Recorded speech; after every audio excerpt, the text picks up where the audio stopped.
Brandon, the finals are over. The Thunder won a championship, and now you have all this free time on your hands. Are there any shows or movies that you're really excited to watch? Oh, man. Yeah, so the latest season of The Bear, season 4, just dropped. I haven't got a chance to watch it yet. And I know some people are out on The Bear because season 3 wasn't as good as season 1 and 2, but I'm still really into it. So I will definitely be catching up and binging The Bear. I've heard great things about Murderbot. I've heard good things about the latest season of Squid Game. I guess there's a season 3 of Squid Game that somehow dropped. I didn't even know they were making this, and it's all of a sudden out. Do you have any suggestions? Well, I have been watching Murderbot. It is surprisingly good. I really did enjoy it. We had talked on another podcast about Sirens. I think you had already watched this, about the show where you've got rich people behaving badly. That was not what I expected the show to be. It ended up being better than I thought. You mentioned The Bear. I decided I would try it. I never got into it when it was at its height and people are watching season 1 and season 2. And I'm like 2 or 3 episodes into season 2, but maybe I'm a little bit worried to hear that season 3 is not so good. Yeah, that's kind of how I am. I've kind of heard like not great things, so I'm not sure either. I'll probably watch it because all of a sudden, I've got a lot of free time with the Thunder. Well, I'll have a lot of free time once Summer League is done. And then I'll probably be watching shows, even if I've heard only mixed things on them. I'll probably watch them anyways, because why not? What else am I going to do? So, I got some movies to catch up on too, so I'm excited about that as well. Okay, well, we'll have more opportunities on the podcast to catch up on. You're catching up on the latest in movies and TV.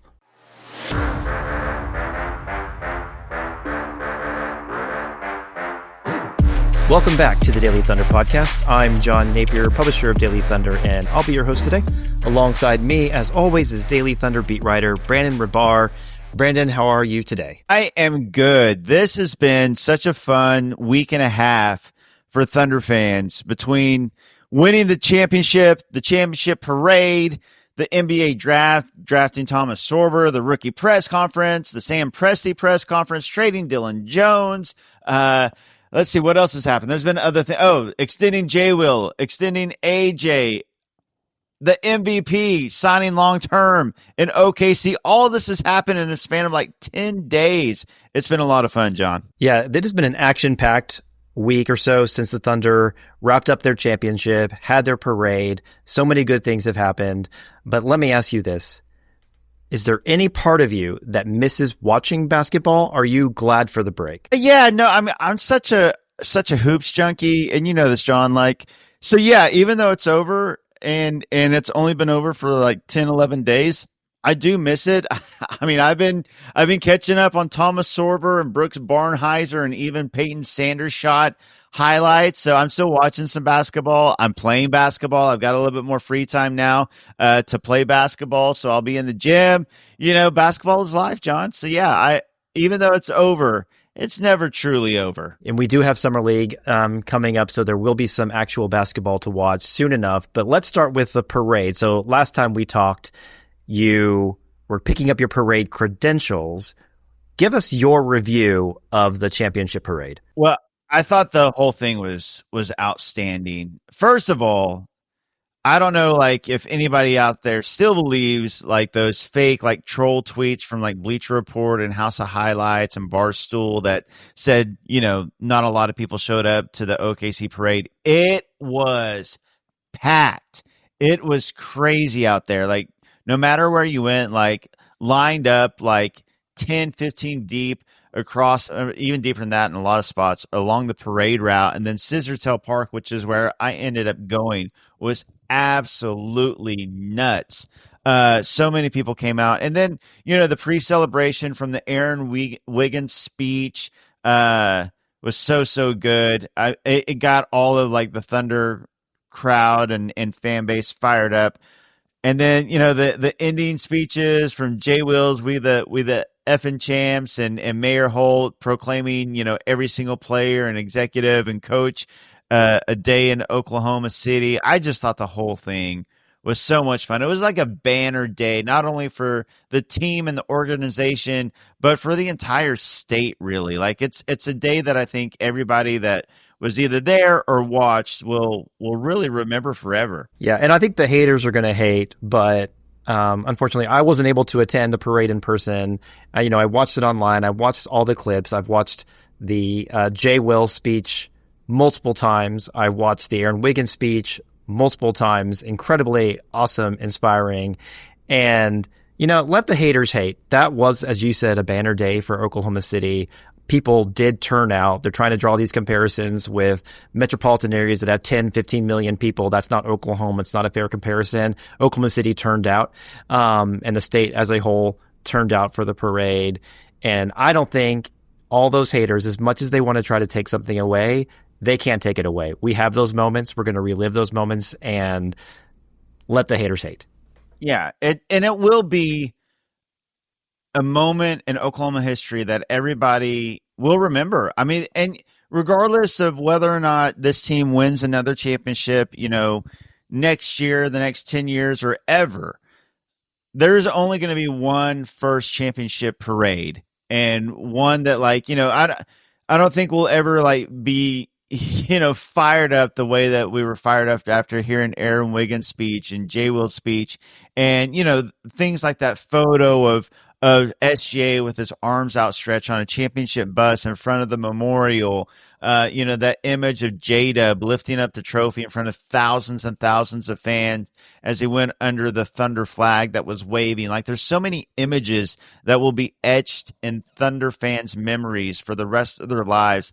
And I just think it's the championship itself, winning it, obviously incredible, amazing, something that Thunder fans have longed for 2 decades now. But then all the moments that have come after, from the celebration and the parade and things that you're seeing on social media, just etching this team's, impact into our memories for a long, long time. Absolutely agree. And I would imagine there are a couple of those photos that are going to be iconic photos. The J-Dub photo, I think, is one of them. But the more iconic photo is of the championship bus. You've got Shea with his arms out in front of the memorial. And I'm going to bet 40-50% of the population of Oklahoma has that as their home screen now. It's my home screen, is that iconic memorial picture. Yes, absolutely. I mean, it's just so, if you're from Oklahoma, you get it. You get how meaningful that is. And I don't know if you saw, somebody did an edit on Twitter of, the bombing and the newscast from that day and how that rocked Oklahoma, and then kind of edited it into flash forward into the parade and ending on that picture, and just how far the city has come, over these past 30 years, and the resiliency of the city, just incredibly symbolic, and just means so much, I think, to people in Oklahoma. Yeah, so certainly enjoyed the high of winning that championship, and I think it's going to continue to last for the remainder of the summer. But the first big thing in the offseason is the Sam Presti press conference, and you were there. So let me give your thoughts on some of the comments that Presti gave. Typically, he goes into these press conferences with a theme that he wants to get across. What do you think the theme was for this last one? I think the theme was basically giving love to Oklahoma, honestly, and the people that preceded him to make this team happen and to set up this moment, this championship moment. Basically going back, he mentioned several times Mayor Norick and Mayor Cornett, who were essential in bringing this team here and recovering from the bombing in 95, and the resiliency of the city and the leadership of the city and the fan base and the community and this team, this particular group of players, not so much winning the title, but how they won the title, how they, carried themselves and the impact in the community. It's more of I think the overall theme was Oklahoma, the people here, the leadership here, from the mayors and to like Clay Bennett, basically giving credit to everyone except for himself, which is like classic Sam Presti, which, he was the architect of this entire thing. But he just gave credit all around to the leadership and fan base and this team and the personalities. And I think that it was kind of summed up when he said, we didn't need this. And he said I thought it was pretty cool that Sam Presti, not originally from Oklahoma, but obviously sees himself as an Oklahoman now. He said several times, kind of like, when I'm talking about the Dallas Cowboys and I say, we need to do this, we need to do that. That's why he was speaking about Oklahoma, which was cool to hear. But he was saying, we don't need a trophy to validate our state. People say we're an underdog state. I don't necessarily agree with that. He said, the things that are important, the things that really matter, Oklahoma has that in spades, and we didn't need this trophy to validate us. I thought that kind of summed up the theme of the press conference. Yeah, and he also gave some credit to specifically Isaiah Hartenstein and how he's integrated himself in the community. To your point about Sam Presti using the term we, I think that the team wants to have players and personnel that are committed to Oklahoma representing the state, ingraining themselves in the community. And Hart has really done a fantastic job of that. He absolutely has. He did. He said that, he's never seen a player ingrain himself in the community so fast. And I completely agree with him. Like all the work that he does with the Hartenstein Foundation. And I don't know if you've seen it or not, if you're listening, but you really should go either to the Positive Tomorrow's Instagram or to Royce Young's Twitter, where he tweeted the pictures out. Basically, long story short, Hartenstein does a lot of work with Positive Tomorrows. He showed up and gave them a check and, spent some time interacting with the staff and the students and the kids there and signing autographs and taking pictures and all that. Well, a fifth grade girl told him about a play that they'd been working on that they were performing later that night, several hours later, and asked if he would come. And turns out, several hours later, Isaiah Hartenstein showed up and watched the play that they put on, that these kids put on, and the little girl told, another student on stage, I told you that he would come. Just incredible stuff from Hartenstein and how he's ingrained himself in this community. And I think that's why Thunder fans and the community just soak this one up, because this has really been a special team. It's been constructed in a special way, and the team is going to change, right? The personnel that are here today may not be here in 2, 3, 4, 5 years from now. So it is important to appreciate what we have and the character and the type of players that we have on this team and who they represent. Yeah, absolutely. And that was the thing. Like, he just kept saying he was more impressed with how this team did it and not so much that they did it. And I think that we all recognize what a special group of players this is, talent-wise, but also the character and build of this team. From obviously the mindset of improving every day and working hard and effort and buying in, but also just like the team mentality, being there for each other, cheering for each other, but then also like the relationship that they have with the fan base and the community in Oklahoma. And I just think it's a very special bond. This is a very special team. And I think it's pretty cool. We all wanted to see that Russell Westbrook, KD team win a championship. They were very close. They got close very many times. They were a very talented team, and those were great guys. They really were. But I do think that, like, after getting so close so many times, to finally get over that hump and to win the championship with this particular group of players makes it even that much sweeter, I think. Well, let's segue to maybe something not as sweet, but there's definitely a positive spin on that, and that's Jalen Williams, who did suffer a wrist injury back on April 9th. So he played a significant part of the remainder of the regular season into the full playoffs with this injury. It didn't stop him from scoring 40 in the NBA Finals and being a critical part of the championship run. He did have surgery. They said it was successful. He'd be reevaluated in 12 weeks. But, Sam talked a little bit in this press conference about load management and the number of injuries and significant injuries that are happening in the NBA. So maybe piece those two things together, sort of Sam's comments on how the league has changed and maybe the importance of load management and what things look like for J-Dub and his surgery and his return. Yeah, that was the biggest bombshell of the whole, as far as news goes, newsworthy things goes, like the fact that we learned that J-Dub rose to this star status in the playoffs. He was the Thunder's second best scorer, second best playmaker. He was an elite, versatile defender. He was the Thunder's second best player at 24 years old on a team that won the championship. And we find out he did it all with a torn ligament in his shooting wrist. Like, that is unbelievable. I mean, this guy scored 40 points in an NBA Finals game. This guy hit the biggest bucket of the entire playoffs, arguably in that Game 5 versus Denver, that three that he hit. I just think that the fact also, Sam Presti pointed this out, that, you know, in this modern era, a lot of times when guys aren't playing up to their potential and maybe they're not 100%, it always seems like a little birdie will leak that information out and everybody all of a sudden knows, hey, there's a reason why this guy isn't playing so well, and kind of have an excuse.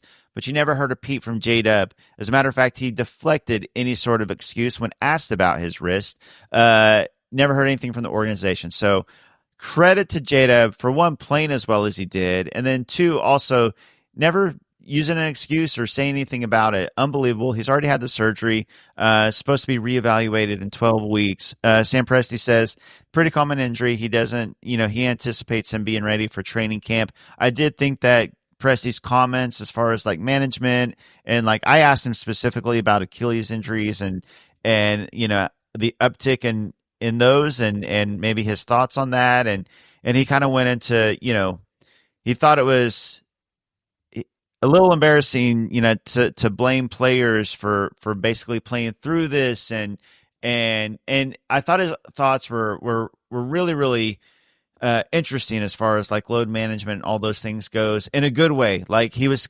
defending the players and anybody trying to blame players for playing through things or for not playing through things. Like, this is a grueling schedule, 82 games, a lot of minutes, a lot of back-to-backs, a condensed schedule in the second half of the season. Then you got a playoffs. So you're playing like upwards of around 100 games.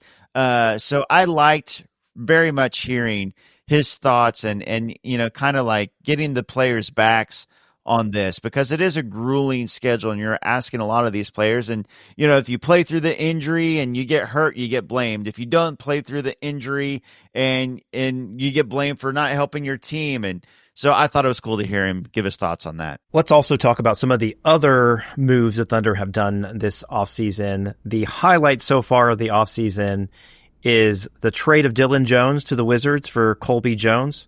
Is that right? Yes, and Colby Jones was waived immediately. Sorry, I was trying to make a joke there about that being the transaction of the offseason. That one didn't catch. Do I need to edit that out? That's embarrassing. Well, you said it so like matter of fact, seriously. There's like no hint of like sarcasm in your voice, which actually makes it funnier. That's probably on me for not picking up on it. Yeah, I mean, but it's funny. It's like it's probably like the only transaction they're going to make besides like drafting players. So it is kind of the transaction of the summer. Look, they had to make a decision. You draft Thomas Sorver. He's the number 15 overall pick. Very high on him. I think he's going to be great for this team. I think he was a lottery talent. I had him ranked like number 10 on my board. I thought he was the best player available. I was thrilled that they took him, but he's a guaranteed contract. So you're basically making a decision between Ousmane Dieng and Dylan Jones, and I think that the Thunder made the right choice. And basically, they traded him for Colby Jones, who was a non-guaranteed contract if you cut him before July 1st. So they basically just shed Dylan Jones' contract and get under the tax, and you keep Ousmane Dieng, who I think has the higher upside, higher draft capital, and has been the better player, and he's on an expiring contract. Well, let's actually get to the offseason transaction of the year, and that is SGA's 4-year, $285 million Supermax extension that locks him in through 2030 to 2031. I don't think anybody was surprised, but it doesn't mean that it's any less meaningful. Well, yeah. I mean, nobody was surprised. Everybody knew this was going to happen, which, by the way, let's note how noteworthy it is that it wasn't noteworthy. You know what I mean? Like, nobody was surprised. It was a given. Like, the fact that SGA, his commitment to this team is so well known, there is no drama. The man just won MVP. He's 26 years old. Typically, for Oklahoma City, this is like a nervous time, a nerve-wracking time. Is he going to sign? Is he not going to sign? There was no doubt. So, first of all, just props to SGA and the relationship between him and this team, that we all knew that this was going to happen, no doubt. But yeah, very, very meaningful. He's going to be here for the next 6 years because this 4-year extension doesn't kick in for another 2 years. So he's got 2 years left on this deal he's on now, and then 4 years. The last year is a player option, which is just standard now. So Shai is going to be in Oklahoma City throughout his entire prime, which is just absolutely incredible. I love that he did it this summer instead of waiting till next summer. No drama, no stress for Thunder fans. The MVP is here to stay. And I think I've seen different comments on social media about him signing this year versus waiting till next year. Do you think there are any tea leaves that we can read from that? Should we be talking about his loyalty or him giving anything up by signing this year as opposed to next? I mean, like, the average salary per year over those 4 years will be a few million less than if he would have waited a year. If he would have waited a year, obviously a bigger contract, but that's mostly because you add the extra year, so the lump sum is going to look bigger and all those things. I think the biggest thing you can take away from it is, like, the moment he had, the first chance he had to sign long-term with his team, he took it. And I think that's great for what it means, for his commitment to Oklahoma City. Obviously his next contract will end 1 year earlier if, and he can, sign another, big contract at that point. But it means that for the next 6 years, SGA is in Oklahoma City. And I mean, he's the top 1 or 2 or 3 best basketball player in the world right now. However you want to rank, Shai and Jokic and Giannis. So I think the biggest thing to take away is the moment he gets signed, he signed, so that's my takeaway. And I think we can see from some of the other transactions that the Dylan Jones opening up a spot for Sorber, but also the new contract that AJ Mitchell got, a 3-year, $9 million deal, the J. Will extension of 3 years, $24 million. The plan is very clearly, we're bringing everybody back. We're not making any major transactions here. We're not trying to match what some of the other teams in the league are doing, the Nuggets specifically. We feel really good about this roster, and our plan is to carry that same roster into next season. And they should feel good about it. This team just won 68 games, had the greatest point differential of all time, won a championship. And then you look at the context. They won those 68 games with Chet missing half the season, Hartenstein and Caruso both missing huge chunks of games, Jada missing a chunk of games. And then in the playoffs, looking at that context, you find out that Jada was playing the entire time with a torn ligament in his shooting wrist. You find it, you don't find out, but you know that Chet is still recovering really from the hip fracture that he missed 3 months and, a whole off season. He should, recoup and come in, healthier than he was, and the internal development. Cason Wallace is going to get better. Nikola Topic, you're adding Nikola Topic, who is a projected top 3 to 5 pick. You add him, AJ Mitchell, you add him back into the fold. These young guys are going to get better, and most importantly, J-Dub and Chet are going to get better. So they absolutely should feel good about bringing this roster back. I know there's some chatter about, should they add a shooter? I get that. I understand. But these guys are going to get better, and you feel like if Dub and Chet shoot better in the playoffs next year, which I think that they will from 3, that's going to help the 3-point shooting. And if for some reason this team feels like, the Nuggets and Rockets have gotten too close, we need to make a move, they have all the assets you could possibly want and flexibility and contracts that are great contracts. If they wanted to make a move at the trade deadline, they could do that. Well, and I briefly mentioned the two other signings that happened, the AJ Mitchell new contract, 3 years, $9 million. I think in the future, based upon his performance as a second-round rookie, that could end up being one of the best contracts that Sam Presti's ever executed as far as a value contract.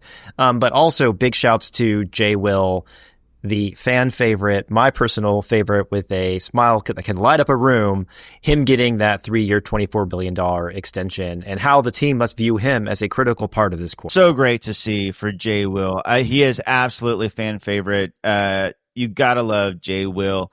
And I think this is great for both Jay Will and the team. You know, he's a second rounder, and you know, it was a decline in sign, so he gets a raise for next year. But I think it's a very valuable deal for the team. So I think it's a win-win. And I think that it says that this team values a lot of things about Jay Will. One, you know, obviously everybody talks about the vibes and the locker room and being a fan favorite, and all those things are true. All those things are important. And I would like to mention in the most important game in the entire playoff run, Game 4 in Indiana, when they made that comeback, Mark Daignault, without being prompted, mentioned Jay Will being an important voice in the huddle, you know, during that comeback. So obviously, what he means to this team is huge. But people kind of forget that he can also play. Like when Jay Will is your third or fourth big, and when he gets starter minutes, he can put up triple doubles. He shoots like 39% from three. He takes charges. The effort is there. He yells out assignments, you know, on defense. Like, he's also a good player. Like, if he's your third or fourth big, depending on, you know, where he and Sorber end up, he's a really good player. So to have him for $8 million a year for 3 more years is great for the Thunder, value contract. And then AJ Mitchell, 3 years, $9 million, $3 million a year after what he showed, I think is great value. It's obvious that AJ can play and he's going to get better. But I think it's great for him too, because again, it was a decline in sign. So I think the security for him, being a second rounder, being a rookie last year, missing half the season, and getting the security of an extra 3 years, he's basically getting paid like a mid-first rounder now, which I think, again, win-win on both of these contracts. Yeah, and 100% deserved. The other contracts to watch, I think, specifically are J-Dub and Chet, who are both extension eligible as of yesterday. There hasn't been anything reported there. What are your thoughts as far as potential extensions for Dub and Chet, and is there any possibility that we don't see extensions from them? Oh, I think the extensions are coming. I would be shocked if the extensions didn't come. For some reason, like basically that 2022 draft class, they just haven't signed the extensions yet besides Jabari Smith Jr. I would be shocked is all I will say. And look, the Thunder have talent up and down this roster. They have incredible elite role players. They have some valuable contracts. But at the end of the day, you're building this team. This is a championship core because of Shea, Dub, and Chet. These 3 guys. The reason that this team is a championship team and will be a contender for the next, you know, foreseeable future, half decade to a decade, is because of these 3 guys. And I expect the Thunder to extend all 3 of these guys and to have them here in Oklahoma City for a long time. Are you willing to make a prediction on whether Dub and Chet will get max contracts? You know, I would guess that they will. I mean, look, Dub was just an all-star, and he was third-team All-NBA, and he was second-team All-Defense, and he was the second-best player on a title team. So, you know, I think he absolutely qualifies. And then Chet being the number 2 overall pick, and say what you want about his scoring being up and down in the playoffs, but the Thunder don't win the championship without Chet's defense. His defense was absolutely huge in the playoffs, especially in those critical games and in critical moments. I mean, he had 5 blocks in Game 7 of the NBA Finals. His defense in that critical Game 4 down the stretch where he was just like on an island against Halliburton and Nembhard and then protecting the rim. These guys are essential to the team. So could they, you know, take less money? Possibly. Would I expect that? I don't necessarily expect that. I think that they are both rookie max extension guys and worthy of those contracts. Yeah, and certainly it's a priority to get the extensions done this offseason because then you subject them to the qualifying offer RFA process if they don't get extensions done in the offseason. But there are some other extension-eligible players. Dort, Kenrich Williams, and Jang are also extension-eligible. Of that group, who do you see as potentially getting an extension? I would say Dort. And, a new Dort contract would be fascinating on this team because he is this team loves Lou Dort, and Lou Dort loves being on this team.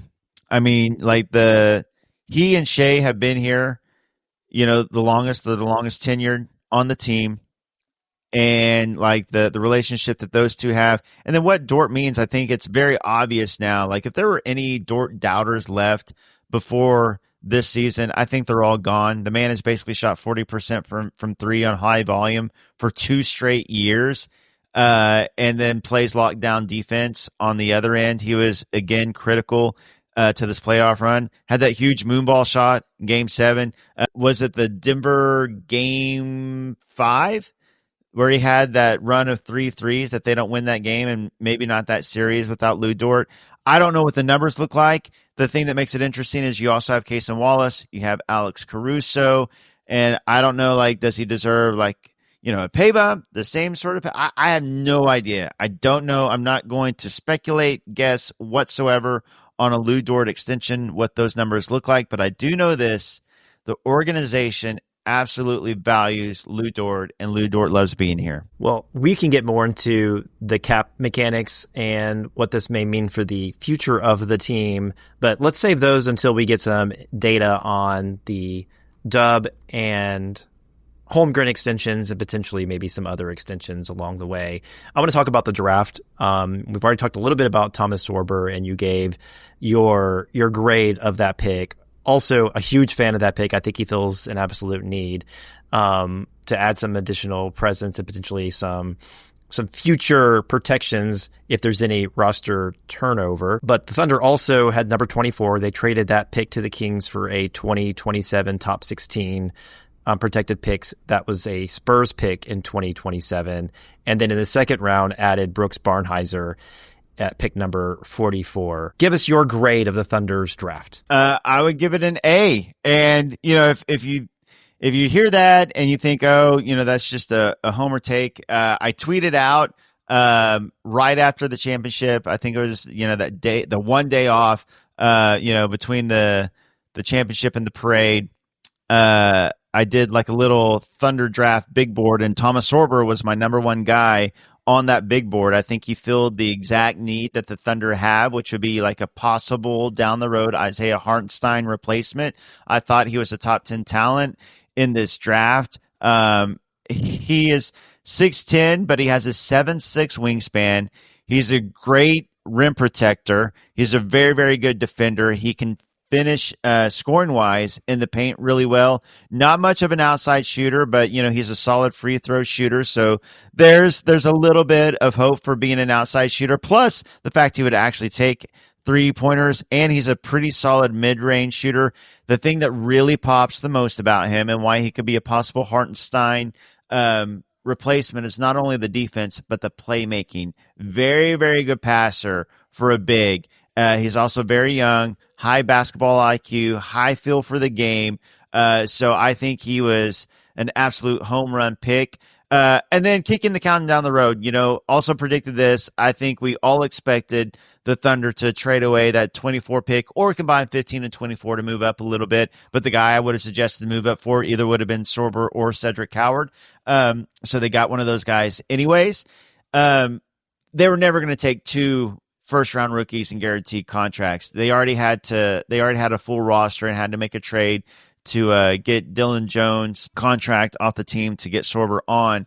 So looking at the context of the draft, also I like Brooks Barnhizer. I'll be honest, I didn't know much about him other than he was a good defender before the draft, but looking into him more after the draft, very, very solid pick in the second round. Great defender, great all-around game, not much of a shooter, but he scores 17 points a game.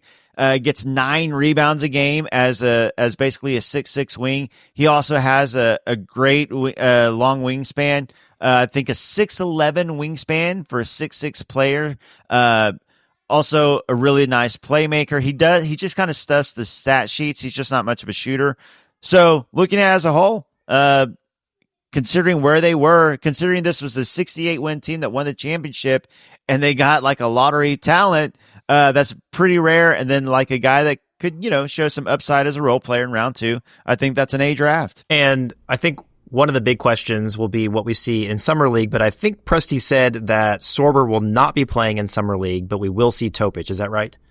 Yes, and I am excited about Topic. I think everybody is excited to see Topic. A guy, again, that was projected to be, top 3-5 pick in his draft. If he wasn't hurt, only reason the Thunder were able to draft him was because that injury. It's been sitting on the shelf for a year. Very excited to see Topic. Sorber will be ready for training camp. He's just not going to play in Summer League. I assume we'll see Brooks Barnhizer. And if we're seeing Topic and Barnhizer, this will be a fun Summer League for the Thunder fans. All right. Something to look forward to, some real basketball to watch. Now, with the time we have left, I want to move on to some of the transactions that happened outside of Thunderland.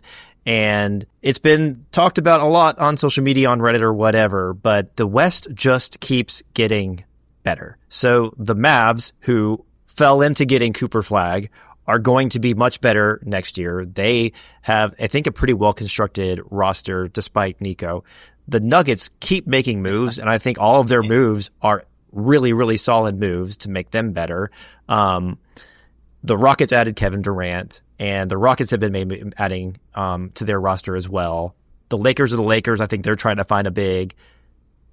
The West is going to be insane next year. Yeah, the West is going to. The West was already stacked, and for some reason, it just keeps getting more and more stacked. Like, do the Eastern GMs not realize they're allowed to improve their teams as well? Why is it just the West always getting better? And of course, the top 2 picks in the draft, the lottery luck that the Mavs and Spurs had of all teams. Like, for every team in the West, the worst case scenario was the Mavs and Spurs getting the 1 and 2 picks, and that's what happened. Look, I agree with you. The Nuggets got better. Flipping Michael Porter Jr. for Cam Johnson, I think, is a slight upgrade. Very similar players, but Cam Johnson, I think, is a slightly better overall player. Especially when you look at, the playmaking and defensive end. Very similar scorers and shooters, though. Very similar. But their biggest issue really was depth. And they're likely to lose Russell Westbrook, which, say what you want about Russ, but he was very important to them both in the regular season and the playoffs. But they did add Bruce Brown back. And they got Jonas Valanciunas.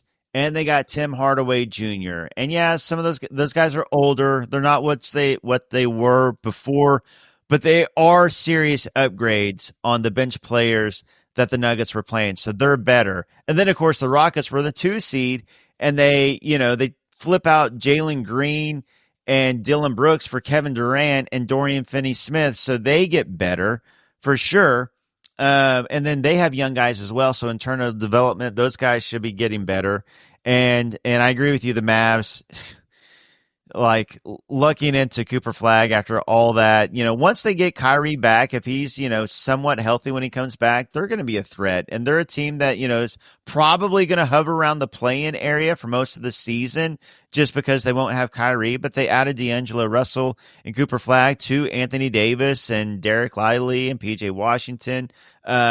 So they're going to be a very solid team. The West is just ridiculous. I think the Thunder are still for sure the favorites, but there are some teams that are going to be some really tough teams, and you just kind of hope that those teams play each other in the second round, and at least the Thunder hopefully only have to deal with one of those top tier teams in the playoffs. Well, only on an Oklahoma City Thunder podcast are you mentioning PJ Washington in the same sentence as Kyrie, AD, and Cooper Flag.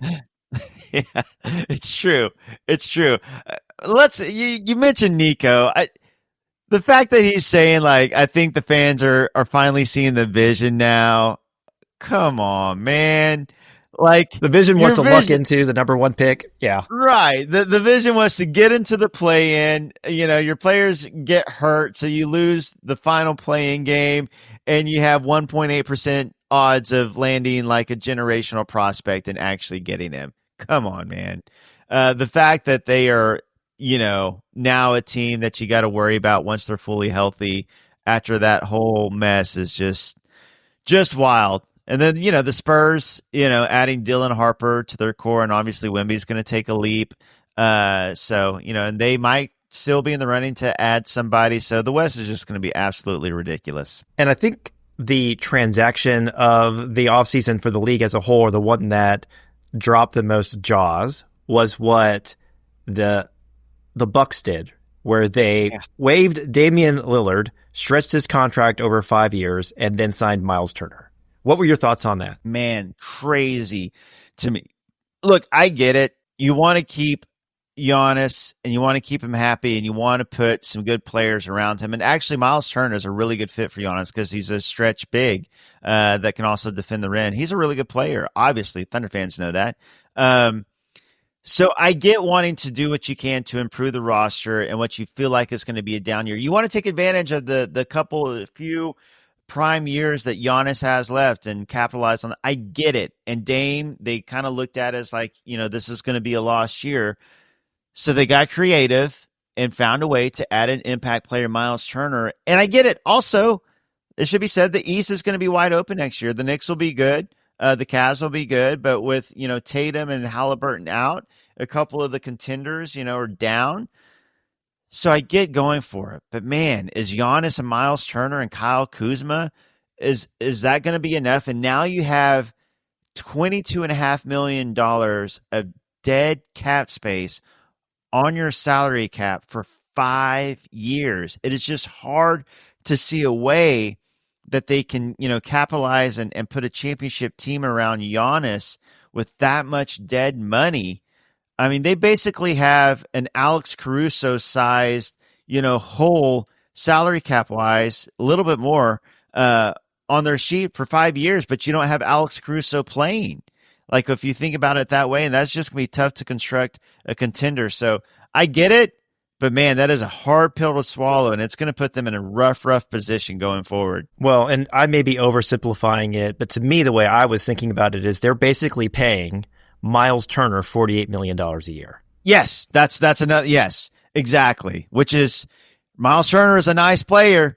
He's an impact player, but $48 million, that's a rough way to look at it. I don't know if he's a $48 million a year player. As good a player as he is, he's been an underrated player. But man, that is a lot of money committed to Miles Turner and to Giannis. And I just don't see, like, who are they going to sign? Like, I know that they want Chris Paul, and Chris Paul, if he's healthy, would actually be really nice. You can get him for cheap. But, he's said to want to stay close to home in LA. So I don't know if that's going to happen. Maybe you can add Russell Westbrook, who I think would very much help them. But then the fit between the non-shooting of Russ and Giannis is a tough fit. So I don't know. They got to get some guards in there, though. Yeah. Well, and to put it into context, $48 million is the combined salary of SGA and Casey Wallace next year, basically. So, good luck, Milwaukee. That's a lot of money. But then the Pacers, right? And I know the Halliburton injury plays into this a little bit, but I thought of the Thunder when they made their run to the finals in 2012. They had a big three, and then Harden was traded. So the Pacers, they had Halliburton, they had Turner, they had Siakam, and now this offseason, Halliburton's out for a substantial period of time, and then they trade Turner over, I don't know, $6-8 million a year because they wanted to avoid the tax, much like what the Thunder wanted to do back in 2012. Yeah, I got to be honest. I just feel bad for Pacers fans. Their team was in the Game 7 of the NBA Finals 10 days ago, and then you lose Halliburton to an Achilles injury. You're going to lose him for all of next year. And then your longest tenured player because your team didn't want to go into the luxury tax, which, by the way, I understand it because they felt like it was a lost year and you're paying, but you got to do what you can to keep this team together, I feel, after a finals run and knowing that Haliburton will be back after a year. So to lose the longest tenured fan favorite player to your rival, by the way, the Bucks. Mm-hmm. So all of a sudden you go from a game 7 of the NBA Finals to what's going to be a lost year, and then you also lose a valuable key player going forward. I just feel bad. I met a lot of really nice Pacers fans while I was in Indiana for the finals, and I'm just kind of bummed for all those fans I met, honestly. Yeah, absolutely. And I mean, they made a great run in the finals, and it's a shame to see that. I don't know. That's, I guess, a reminder how quickly windows can open and how quickly they can close. And maybe that's just all the more meaningful that the Thunder got this championship. They will be great next year. They will be competing for a championship next year and for years to come. But it is so nice to have that one in the bag. 100%. I said this before they won the championship, and I'm not going to change my tune now. Obviously, could this team become a dynasty and win multiple titles? Yes, they are set up very, very well, but you never know what's going to happen. I said that I think if, every Thunder fan has some true serum, they would just tell you they want one title. They want one championship. They want one, ring that you can look back on, see that banner hanging forever, see that Larry O'Brien trophy forever, have those memories, have those moments etched into your brains. Nuggets fans will always remember, no matter what happens going forward, that one championship. Like the Mavs fans with that Dirk championship, they will always have that. Those are special moments and memories that you can hold on to forever. And I think every Thunder fan wanted that one. Now that you have that one, it feels like everything from here on out is just bonus. It's just gravy, because now forever the Thunder, like Aaron Wiggins said, if you're a Thunder fan, if you're a Thunder player, if you're a Thunder coach or exec, you're an NBA champion. And I think that's what every Thunder fan wanted. Well, we may need to bookmark that and save this little clip, because I'm sure there's going to be a point sometime next season where the Thunder shockingly lose 2 games in a row and all Thunder fans start to melt down, and we'll just replay this clip of, how they should be thankful to have the one, because you never know, and windows close just as fast as they open. Exactly. 100%. And that's what's so great. And like if a losing streak happens, if things happen, if Nikola Topic doesn't look like a top 3 pick on Saturday, the Thunder won a championship. It's all good. Like, no matter what happens, J-Dub, he had surgery on his wrist. He should be back, for training camp and things like that. But you don't have to stress. You don't have to be like, they didn't win one this year. Now you're going to the next season. J-Dub's wrist is sore, and he might not be 100%, for training camp. The Thunder won a championship. It's all good. It's all good. That's right. And I think that's how I'm going to approach Summer League. That's how I'm going to approach preseason and the regular season, that it's all good. I still can't wait to watch those guys back out there and compete for another championship. It's going to be fun. It's going to be exciting, and they're going to be very, very good. But we got one, and we got the opportunity to enjoy that championship. So don't put all that pressure on yourself, Thunder fans, about winning another one. Just enjoy the ride next season, and of course enjoy what we have this offseason, because we'll be talking about it all here on the podcast. Absolutely. This has been a fun season, John. I know we're still going to we'll still do this podcast. I don't know how often we're still going to do it, but talking about Topic at Summer League and any sort of off-season fun that could happen. But this has been an absolutely fun season to cover this team, to be on this podcast talking with you about, I would say all the highs and lows, but man, there were not very many lows. Just like talking about all the highs of this season. It has been a really, really fun season. Yeah. I mean, the lowest point is when we found out Chet was going to be out for a substantial period of time after he broke his hip. But, the lows of that were quickly countered by Hart coming back and the team rallying and continuing to win games. And so this has been fun. And maybe I'll just say, so Ryan as the host set the foundation. But so far as the host of this podcast, I'm 1 for 1 in championships. I've never been a host of this podcast and a Thunder not win a chip. Oh man, you're not going anywhere now. I hope you realize you just locked into a lifelong contract as host of this podcast. So you're not going anywhere, right, buddy. Yeah, that's right.